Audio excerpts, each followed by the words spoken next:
Bom dia, meu irmão, minha irmã. Aqui quem fala é o reverendo Ricardo Chaves Fukuzawa e eu falo da Igreja Presbiteriana do Brasil, em Itaquaquecetuba. Hoje nós teremos a nossa quarta Escola Bíblica Dominical online, hoje que eu me refiro, dia 19 de abril de 2020. E nós estamos estudando a Confissão de Fé de Westminster, mais propriamente o capítulo 27, que trata acerca dos sacramentos. Precisamos então iniciar nosso estudo e nada melhor do que começar por uma pergunta. A palavra é sacramento. O que é sacramento? Então nós temos aqui duas informações acerca da palavra sacramento. Primeiro, uma informação de cunho etimológico, ou seja, uma informação que trata acerca do surgimento da palavra sacramento, de onde ela saiu. Primeiro, a palavra sacramento vem do latim e sua origem remonta à ideia de juramento de obrigação militar. Alguns estudiosos apontam que esta seria a origem da palavra sacramento. Ela teria um caráter de juramento. Entretanto, como ocorre com as palavras através da história, elas acabam assumindo outros significados. Vamos ver agora esse segundo segmento na sua tela. O seu uso hoje é equivalente à palavra mysterium, que significa aquilo que é desconhecido até ser revelado. Então a palavra sacramento é entendida como sinônimo da palavra mysterium, ou seja, essas duas palavras comungam, estão associadas ao mesmo tipo de significado, algo que era desconhecido até ser revelado. Vamos dar uma olhadinha na referência bíblica citada. Mas falamos a sabedoria de Deus em mistério, outrora oculta, a qual Deus pré-ordenou desde a eternidade para a nossa glória. Então a palavra mistério aqui, que compartilha da palavra, mesmo significado da palavra sacramento, está no texto em destaque. Com o tempo, o uso desse termo, sacramento, ele acabou se cristalizando e hoje é muito comum, a maioria das igrejas cristãs, reportarem-se as ordenanças que Cristo deixou à igreja como sacramento. Dito isto, nós vamos caminhar então em direção ao nosso conteúdo. E vamos então para a seção de número 1, que tem esta redação que você vê em tela. Os sacramentos são santos sinais e selos do pacto da graça, imediatamente instituídos por Deus para representar Cristo e os seus benefícios, e confirmar o nosso interesse nele, bem como para fazer uma diferença visível entre os que pertencem à Igreja e o restante do mundo, e solenemente obrigá-los ao serviço de Deus em Cristo, segundo a sua palavra. Portanto, aí está o texto que nós vamos abordar. É um texto um tanto quanto longo. Vê-se, por exemplo, a letra maiúscula do início do parágrafo, até o último ponto final, apenas um. Ou seja, tem várias informações dentro desse parágrafo e nós precisamos de ajuda para entender um pouco mais o que isto quer dizer. Então vamos utilizar um tipo de esquema para facilitar o entendimento do fluxo de informações que estão presentes nesse texto. Vamos começar então destacando a definição inicial. Os sacramentos são santos sinais e selos do pacto da graça. Os sacramentos então são santos sinais e santos selos do pacto da graça. Então esse é um esquema de imagem para tentarmos entender essa primeira afirmação. Vamos ver com o fundamento bíblico como se isso fica mais claro. Primeiro, o sacramento é colocado como um santo sinal. Vamos ver o texto bíblico em Romanos 4, verso 11. e recebeu o sinal da circuncisão, como selo da justiça da fé que teve quando ainda incircunciso, para vir a ser o Pai de todos os que creem, embora não circuncidados, a fim de que lhe fosse imputada a justiça. Que o apóstolo Paulo está fazendo uma referência ao personagem Abraão. Percebam aí nesse texto, em destaque, a palavra sinal. Ele recebeu o sinal da circuncisão. A circuncisão era o sinal de Deus da entrada de um pacto de maneira graciosa. Prova disso é o fato de que as crianças recebiam o sinal por terem sido escolhidas por Deus, independente de obras e até do entendimento.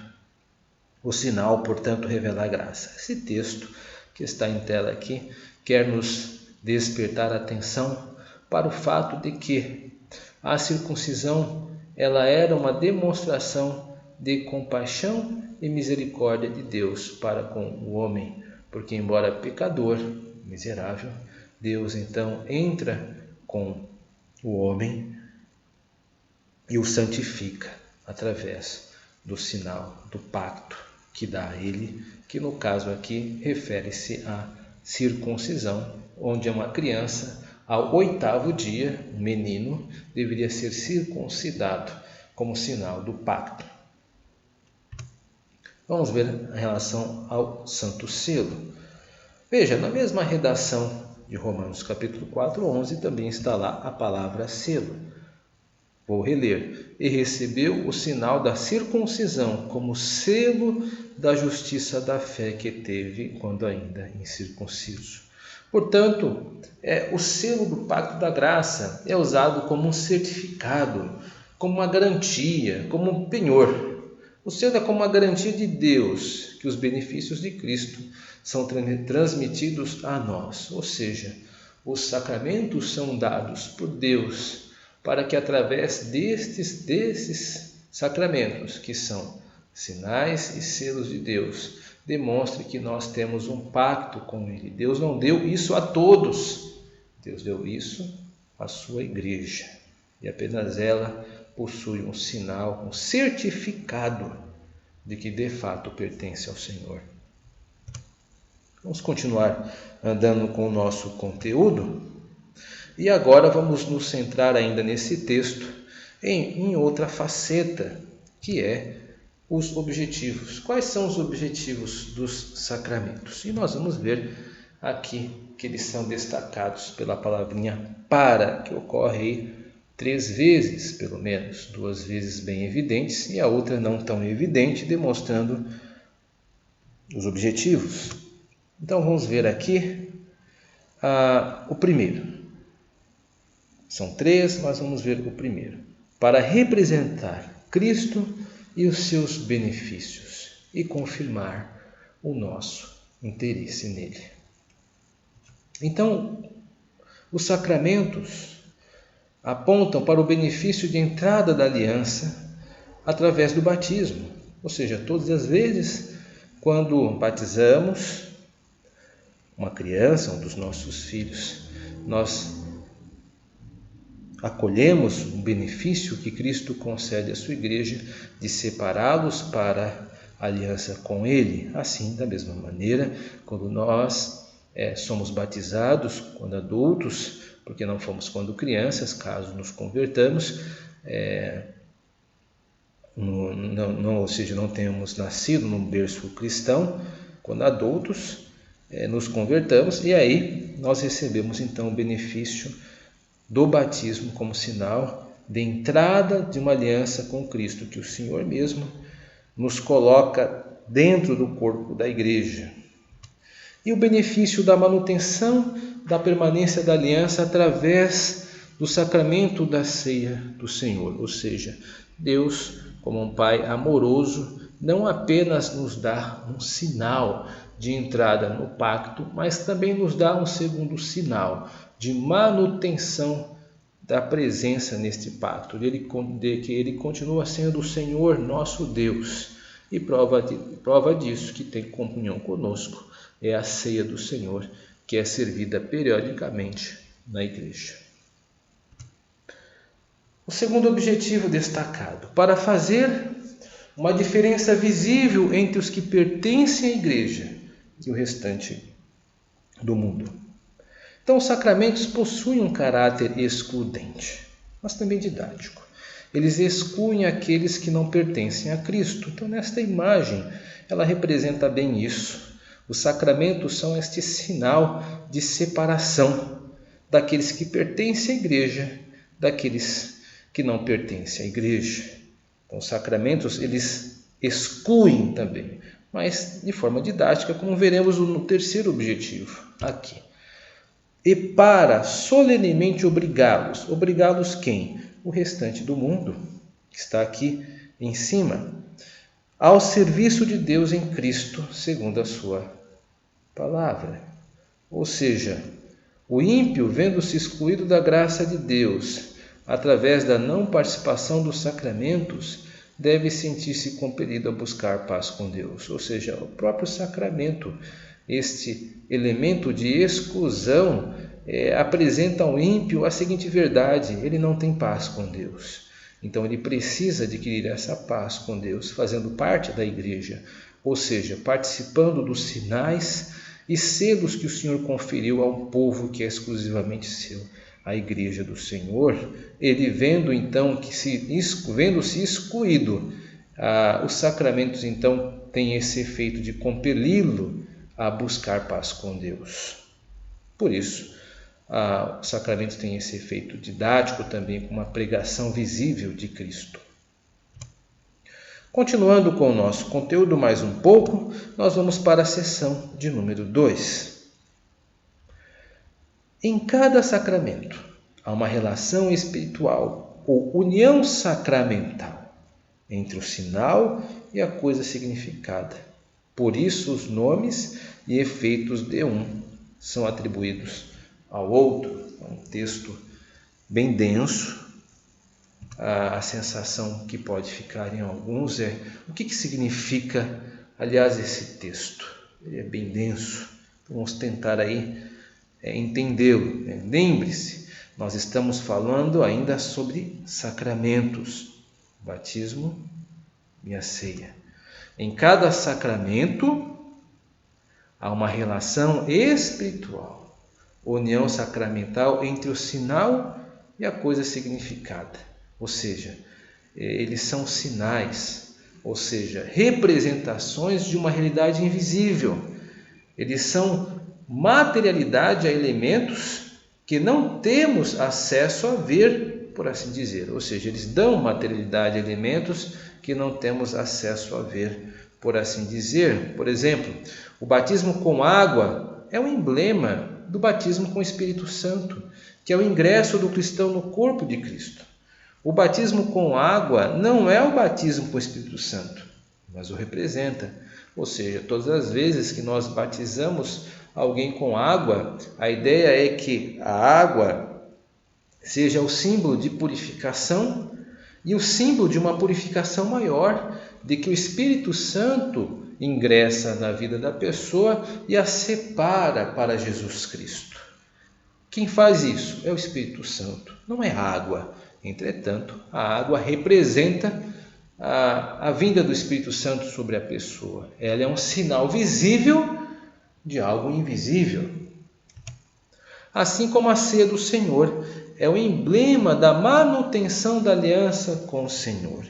A ceia do Senhor não é por si só a materialização da permanência do corpo do Senhor, mas a representa. Ou seja, não é que porque eu tomo a ceia do Senhor que eu estou unido com Ele. É possível que alguma pessoa possa tomar a ceia indevidamente, como nós somos advertidos em 1 Coríntios capítulo 11. Entretanto, a ceia do Senhor representa uma união daqueles que de fato têm a união com Cristo. Em cada sacramento há uma relação espiritual, união sacramental entre o sinal e a coisa significada. Por isso, os nomes e efeitos de um são atribuídos ao outro. Ou seja, esses elementos, sinal e coisa significada, podem estar unidos em alguns textos bíblicos. É o que nós vamos ver agora para ficar um pouco mais claro este assunto. Vamos olhar os fundamentos bíblicos. A seguir tomou um cálice e, tendo dado graças, o deu aos discípulos, dizendo: bebei dele todos, porque isto é o meu sangue, o sangue da nova aliança derramado em favor de muitos para a remissão de pecados. Ou seja, isto é o meu sangue derramado. Esta expressão referente ao sacramento da ceia. A ceia é o emblema da manutenção de nossa participação do pacto. Por isso, isto é o meu corpo oferecido por vós. Ou seja, não é literalmente o corpo de Cristo, mas o representa a participação dele. Outro texto: levante-se e ser batizado e lava os teus pecados. Levanta-se e ser batizado e lava os teus pecados. O batismo, como emblema do batismo no Espírito Santo, que marca o novo nascimento, está expresso nesse texto. Mas não é a água que lava os pecados, é o fato de que a união que terá com Cristo marca este novo renascimento através da vinda do Espírito Santo sobre a pessoa. Então, o sinal simboliza a graça comunicada de Deus para nós do pacto. Nós temos então agora, meus irmãos, algumas aplicações importantes. Os sacramentos são elementos que integram a realidade da igreja invisível e visível, pertencem à igreja. Os sacramentos ilustram, exemplificam a graça recebida. A graça é comunicada aos eleitos através dos sacramentos. Os sacramentos são veículos da graça de Deus para o cristão. No meio reformado, são chamados meios de graça, onde o Senhor comunica a graça através dos sacramentos. O Senhor, por exemplo, nos santifica através do batismo, nos colocando em seu corpo. Isto é graça, nós recebemos graça através do batismo. Assim também como o Senhor nos dá graça para continuarmos percorrendo a nossa trajetória existencial através da ceia do Senhor. Ele nos alimenta periodicamente para que possamos suportar a nossa jornada até o céu. Isto é graça, ou seja, favor imerecido, e nós recebemos através do sacramento da ceia do Senhor. Então, duas aplicações aqui que vão nos ajudar a absorver um pouco mais esse assunto. Primeiro, uma aplicação com um tom mais convocativo, vamos dizer assim, entre aspas, porque é uma palavra que está sendo inventada agora. Ou seja, este ensinamento nos convoca contra a igreja. Os sacramentos foram dados para a igreja de Deus. É, portanto, errado negligenciá-los. O batismo não deve ser evitado, deve ser desejado. Os filhos, portanto, precisam logo ser batizados. Isso é importante. Se você tem um filho, precisa ajudá-lo para que ele possa ser batizado. Deve ser algo almejado por um cristão, pertencer ao corpo de Cristo. A ceia deve ser motivo de celebração, nunca algo mecânico, ou seja, participar da ceia do Senhor deve ser uma grande alegria e não algo feito ou absorvido pela rotina. São elementos que nós devemos nos preocupar para termos uma vida cristã íntegra. E a segunda aplicação com um tom mais apologético de defesa da fé. Em alguns círculos se popularizou a expressão fazer uma aliança com Deus. Essa expressão, biblicamente falando, é incorreta. Apenas Deus se apresenta como aquele que faz a aliança. E apenas na história da humanidade 2 alianças foram feitas. Uma com Adão, conhecida como Pacto das Obras, e outra com Cristo, conhecida como Pacto da Graça. Portanto, meus irmãos e irmãs, fica para nós essas 2 aplicações importantes. Uma convocativa, nós precisamos participar dos sacramentos, e esta segunda apologética, porque não são poucos alguns círculos que infelizmente não fazem uso de uma interpretação bíblica um pouco mais exigente e acabam popularizando expressões infelizes como vamos fazer uma aliança com Deus. Ora, isso é impossível ao homem. O homem mortal não pode propor uma aliança a um ente santo, imortal e eterno que é Deus. É uma autorização que nós não temos. Apenas Deus pode, segundo a sua vontade e misericórdia, fazer uma aliança, e Ele o fez. É a aliança que a Igreja do Senhor tem com Jesus Cristo. Graças a Deus por isso. Que Deus possa muito te abençoar e que esse ensino possa ser utilizado para a sua edificação. Em nome de Jesus Cristo. Amém e amém.